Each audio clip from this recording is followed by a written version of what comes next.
हा बोल दया. हाय टपूचे पप्पा, तुमच्याकडे काम आहे. दया बघ माझं डोकं खराब होत आहे. बाघा नाही आहे. मी आणि नटू काका खूप कष्टाने दुकान सांभाळतोय. आता काही नाही प्लीज. एक मिनिट ऐका, मला काही काम नाहीये. बबिताजींना तुमच्याशी काम आहे. एक मिनिट मी त्यांना फोन देते.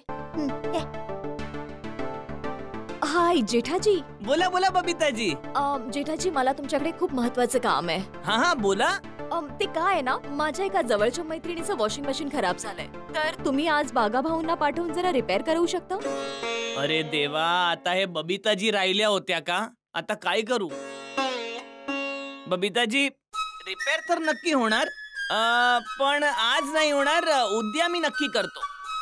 का आज नाही होऊ शकत का? नाही ते काय आहे, आज बाघा जरा फ्री नाही. त्याला आधीच 3-4 ठिकाणी जायचं आहे, तर आज नाही जाऊ शकणार तो बिचारा.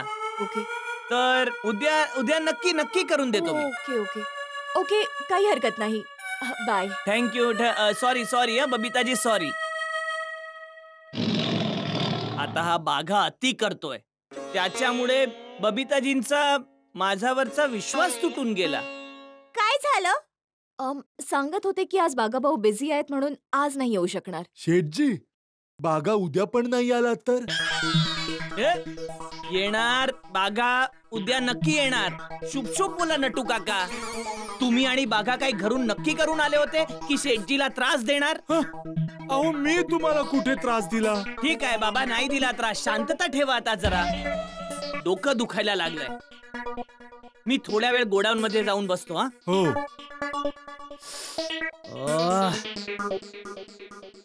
माणसाने जर आपल्या जिभेला वळण लावलं तर कितीतरी प्रॉब्लेम दूर होऊ शकतात. काय करू, काहीही सुचत नाही. एक काम करतो, मेहता साहेबांना कॉल करून बघतो.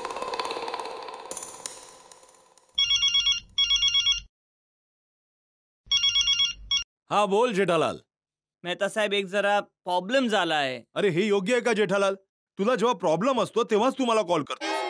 कधीतरी असाही फोन करत जा भाऊ. अहो तुम्ही तर असं म्हणत आहे की मी तुम्हाला सहज कॉल करतच नाही. आणि ते म्हणतात ना की प्रतिकूल परिस्थितीत खरा मित्रच कामी येत असतो, म्हणून मी तुम्हाला कॉल करत असतो.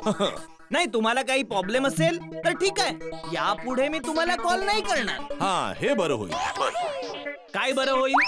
नाही, मी तर तुम्हाला कॉल करणारच आणि तुम्हाला ऐकावं पण लागेल. अरे हो बाबा हो, मला ठाऊक आहे तू मला नेहमी फोन करशील आणि मला सुद्धा ऐकावं लागेल. अरे मी तर मस्ती करत होतो. बोल बोल, काय झालं? अरे भाऊ, तो बाघा दुकान सोडून निघून गेलाय. म्हणजे? अरे ते काय झालं की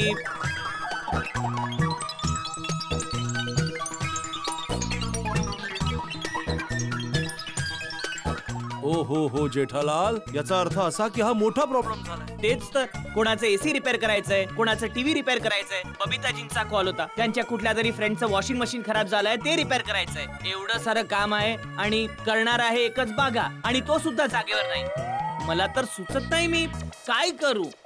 एवढं सारं काम आहे आणि करणार आहे एकच बाघा, आणि तो सुद्धा जागेवर नाही. मला तर सुचत नाही मी काय करू. हो, मी समजू शकतो जेठालाल, तुझी परिस्थिती समजू शकतो. सगळ्या गोष्टी ऐकल्यावर मला असं वाटतं की यात खरी चूक खरं तर बाघाचीच आहे. त्याने त्याचं काम आणि जबाबदारी सोडून असं जायला नको होतं, तेही एक फिल्म बघण्यासाठी. आणि त्याच बरोबर जेठालाल, मला असं वाटतं की थोडीफार चूक तुझीही आहे. बघ, बाघा आणि बावरीला तू सगळ्यांसमोर असा रागवणार तर त्यांना वाईट वाटेलच ना. थोडी चूक तुझी आहे जेठालाल. बघा, आता प्रश्न हा नाही की चूक कोणाची आहे, प्रश्न हा आहे की आता करायचं तरी काय. प्रतीक्षा, बाघा परत येण्याची प्रतीक्षा. कधी कधी मला तुमची खूप ईर्ष्या होते मेहता साहेब. अच्छा, का? अरे तुमचं नोकरीवाल्यांचं जीवन किती छान असतं. काही टेन्शन नाही, कसली काळजी नाही. बघायला पण बघा, निघून गेला. काही जबाबदारी नाही, काही काळजी नाही, काही चिंता नाही, बस गेला. आणि आम्हा बिझनेस वाल्यांना जिथं बघावं तिथं टेन्शन. 365 दिवस फक्त काम करत राहा. जेठालाल, आता मी तुला कसं सांगू नोकरी करणाऱ्याची परिस्थिती काय असते. तू नोकरी करत नाहीस ना, म्हणून तुला माहित नाही. आमचं हे आयुष्य काय आयुष्य आहे?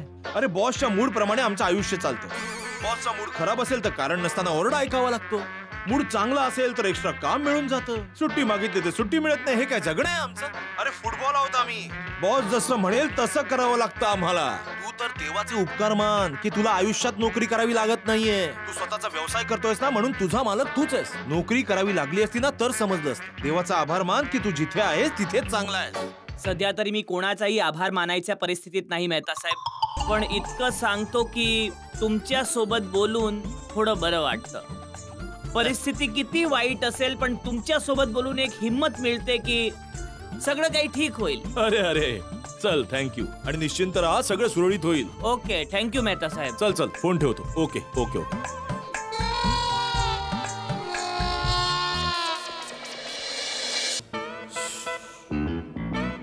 अरे बापरे, सकाळची संध्याकाळ झाली पण बागा अजूनपर्यंत आलेला नाही. वाटतं शेठजींशी बोलून घ्यायला लागेल. संध्याकाळ झाली, हा बाघा तर अजूनपर्यंत नाही आला. शेठजी, संध्याकाळ झाली, बागा अजून आला नाही. अहो मी पण तेच म्हणतोय, इतका कसला तोरा आहे त्याला. अरे मी नेहमीच त्याला परिवाराच्या सदस्यासारखं समजलंय. त्याने चूक केली तर त्याला 2 शब्द बोलायचा पण हक्क नाही मला. असं नाहीये शेठजी. मग कशी गोष्ट आहे? जर तो परत नाही आला तर तुम्हाला काय म्हणायचंय? मी काय करू? त्याला शोधायला जाऊ आणि भेटला तर त्याला विचारू, बेटा फिरलास बागेत, पिक्चर बघितला, पावभाजी खाल्ली? बेटा चल ना जरा, आता दुकानाचं थोडं काम राहिलंय, ये ना बेटा. हा असं बोलू? नाही नाही शेठजी, असं काही करण्याची तुम्हाला गरजच नाहीये. पण काय पण त्याला दुकानाची काही काळजीच नाही, चिंता नाही, काही जबाबदारी नाही. येऊ दे त्याला. या वेळेस मी नक्की त्याला नोकरीवरून काढून टाकेन. शेठजी, इतक्याशा गोष्टीसाठी तुम्ही त्याला नोकरीवरून काढून टाकणार? इतकी छोटीशी, एवढी छोटीशी गोष्ट नाहीये नटू काका. उद्या जर मायाजींचा टीव्ही रिपेअर नाही झाला तर ती ग्राहक सुरक्षा मंचावर माझी कंप्लेंट करेल. अरोराजींचा एसी रिपेअर नाही झाला तर ते आपल्या सर्कल मध्ये सांगतील की आपली सर्व्हिस खूप बेकार आहे आणि मग कोणताच हॉटेलवाला आपल्याकडून सामान घेणार नाही. आणि बबिताजींच्या मैत्रिणीचा वॉशिंग मशीन जर रिपेअर नाही झाला तर बबिताजींच्या नजरेत माझी काय किंमत राहील? आणि तुम्ही म्हणता छोटीशी गोष्ट? सॉरी नटू काका, मी बाघाला माफ नाही करू शकत. या वेळेस त्याला नोकरीवरून काढूनच राहीन मी. हे बघा, मायाजींचा फोन आला. काय उत्तर देऊ मी त्यांना? बोला बोला मायाजी. जेठा भाऊ सॉरी. हा सॉरी? तुम्ही कशाला सॉरी बोलताय? ते उगाचच मी तुमच्या दुकानावर येऊन तुमच्यावर रागावले. अरे नाही, तुम्ही बरोबर बोलत होतात. आणि जर सर्व्हिस नाही मिळाली तर ग्राहकाचा अधिकार आहे कंप्लेंट करण्याचा. पण तुम्ही चिंता नका करू, उद्याच्या उद्या तुमचा टीव्ही रिपेअर होईल. अहो रिपेअर होईल? रिपेअर झालाय. रिपेअर झाला म्हणजे? हो, ते बागेश्वरजी आले होते, त्यांनी टीव्ही रिपेअर केला. बागेश्वरजी आले होते? हो, तुम्ही बरोबर बोलत होतात. माझ्याकडूनच रिमोटचं चुकून कुठलं तरी बटन दाबलं गेलं म्हणून प्रॉब्लेम झाला होता. बागेश्वरजीने सगळं व्यवस्थित समजावून सांगितलं. जेठा भाऊ, आय एम सो सॉरी. पुन्हा एकदा तुमची सर्व्हिस खरंच खूप चांगली आहे. थँक्यू. थँक्यू थँक्यू मायाजी, थँक्यू. नटू काका, काय झालं शेठजी? मायाजी बोलत होती की बाघाने त्यांच्या घरी जाऊन त्यांचा टीव्ही रिपेअर केला. अच्छा, स्ट्रेंज. अरोराजींचा फोन. हा बोला बोला अरोराजी. थँक्यू जेठाभाई, तुमची सर्व्हिस तर खूपच छान होती. आणि तुमचा जो माणूस होता ना बागेश्वर, तो तर आणखीनच कमाल आहे. काय झालं? जो एसी खराब झाला होता ना, तो त्याने ठीक केलाच. सोबतच त्याने बाकीचे एसी सुद्धा सर्व्हिस केले. अच्छा. हो, तुमची सर्व्हिस A1 आहे जेठालालजी. आणि हो, मी ना नवीन हॉटेल सुरू करतोय. त्यासाठी 5 एसी आणि 2 LED ची ऑर्डर आतापासूनच घेऊन टाका तुम्ही. थँक्यू थँक्यू अरोराजी, थँक्यू थँक्यू. थँक्यू जेठा भाऊ. Okay, bye bye. नट्टू काका, अरोराजी पण म्हणतात की बाघानी त्यांच्या हॉटेलमध्ये जाऊन एसी रिपेअर केले स्ट्रेंजर. आणि म्हणत होते की त्यांनी नवीन हॉटेल खोलले, त्याची पण ऑर्डर घ्या. 5 एसी आणि 2 टीव्ही. बागा सगळीकडे जाऊन तुमची कामं करतोय, पण त्या बिचाराला माहित नाही की तुम्ही त्याला कामावरनं काढून टाकणार आहात. अरे कोण त्याला कामावरून काढणार आहे? काय बोलताय तुम्ही? नाही, कोणी त्याला कामावरून काढणार नाही. ते मी रागात होतो म्हणून बोललो. शेठजी, माणूस रागात तेच बोलतो जे त्याच्या मनात असतं. असं कोण म्हणाल? मी म्हणालो, आताच तर म्हणालो ना. तुमच्या डोक्यात एक गोष्ट रुजली आहे की त्याला कामावरनं काढून टाकायची.